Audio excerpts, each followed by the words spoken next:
नमस्कार दोस्तों, आज की इस वीडियो में आपको परीक्षा बताऊंगा। सवाल कर रहा है, दो पासों को एक साथ फेंका जाता है, ऊपर आने वाले अंकों का अंतर शून्य होने की परीक्षा क्या है। ठीक ना। सवाल क्या कर रहा है कि दो पासों को एक साथ फेंका जाता है, ऊपर जो आने वाली संख्या है उसका अंतर शून्य है। ठीक ना। दो पासा मतलब क्या होता है, लूडो का जो छक्का होता है। तो पासा में टोटल संख्या कितना होता है, पासा में टोटल रहता है 6 संख्या, जैसे 1 2 3 4 5 6। ठीक ना। फिर दूसरा पासा में मान लीजिए ये एक पासा है, दूसरा पासा, फिर दूसरा पासा। ठीक। उसमें भी 1 2 3 4 5 6 तक आएगा। दो पासा है, दोनों पासा में शून्य आने की परीक्षा निकालना है हमें। ठीक ना। अंतर उसका शून्य होना चाहिए। तो कुल संभव परिणाम कितना हो जाएगा, कुल संभव परिणाम, कुल संभव परिणाम जो है आपका हो जाएगा टोटल 6 गो इसमें है, 6 गो इसमें है, 6 गो रहता है पासा में, तो कुल संभव परिणाम हो जाएगा 6 छाके 36। ठीक ना। अब देखिए यहाँ, अब इसमें आपका जो है शून्य कै गो अंक आएगा जिसका कि अंतर शून्य होगा। अंतर मतलब समझते हैं, घटा, मतलब एगो में दूसरा घटाएंगे तो उसका मान शून्य आना चाहिए। तो जैसे देखिए, 1 में 1 अगर दोनों में आता है, इसका अंतर शून्य आ जाएगा। ठीक। एगो संख्या ई हो जाएगा, यहाँ लिख देंगे शून्य होने की कुल संख्या, शून्य होने की कुल संख्या, शून्य होने की कुल संख्या क्या निकलेगा, यदि इसमें भी एक आता है, इसमें भी एक आता है, दोनों का अंतर क्या आ जाएगा,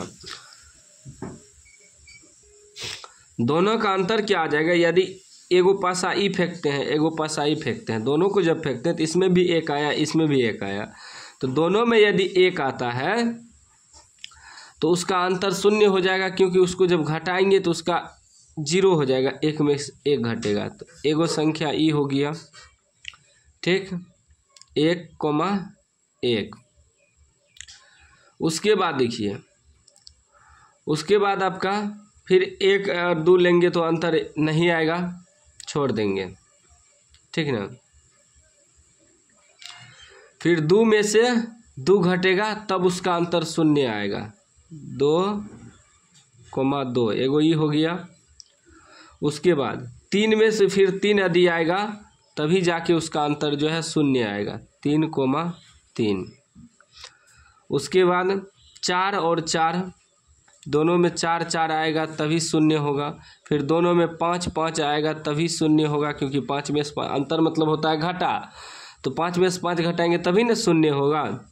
फिर 6 में से 6 आएगा तभी जो है उसका मान शून्य होगा। ठीक ना। इसको ब्रैकेट में बंद कर देंगे। तब कुल संख्या कितना हो गया, 1 2 3 4 5 6, टोटल संख्या 6 हो गया। शून्य होने की कुल संख्या कितना हो गया, 6 हो गया। क्यों, क्योंकि यदि इसमें भी एक आता है, इसमें भी एक आता है, दोनों पासा को फेंकने पर तभी उसका अंतर शून्य होगा, क्योंकि एक में से एक घटाएंगे तो शून्य हो जाएगा। अंतर मतलब होता है घटा। तो फिर यदि इसमें भी 2 आता है, इसमें भी 2 आता है, तभी घटाएंगे तभी तो फिर उसका मान शून्य होगा। 1 1 आएगा, 2 2 आएगा, 3 3 आएगा, 4 4 आएगा, 5 5 आएगा, 6 6 आएगा, तभी जाके इसका अंतर शून्य होगा। तो टोटल संख्या हो गया 1 2 3 4 5 6 गो। अब लिख देंगे यहाँ आने वाले अंक, शून्य होने की परीक्षा, अंकों का अंतर, अंकों का अंतर शून्य होने की प्रायिकता, ठीक, तो क्या हो जाएगा, जो कुल संख्या आया है शून्य होने की कुल संख्या उसको ऊपर रखेंगे और टोटल संख्या जितना है इसमें संभव परिणाम 6 के 36 उसको नीचे रख देंगे। कटाइए तो 6 का 6 6 के 36 1/6 जो है आपका आंसर हो जाएगा। क्या हो जाएगा, ये आपका आंसर हो जाएगा 1/6। ऑप्शन है 1/6 बी में है, देखिए बी आंसर हो जाएगा। ठीक ना, तो इस प्रकार आपको परीक्षा बनाना है। कोई भी डाउट हो तो आप कमेंट बॉक्स में पूछ सकते हैं।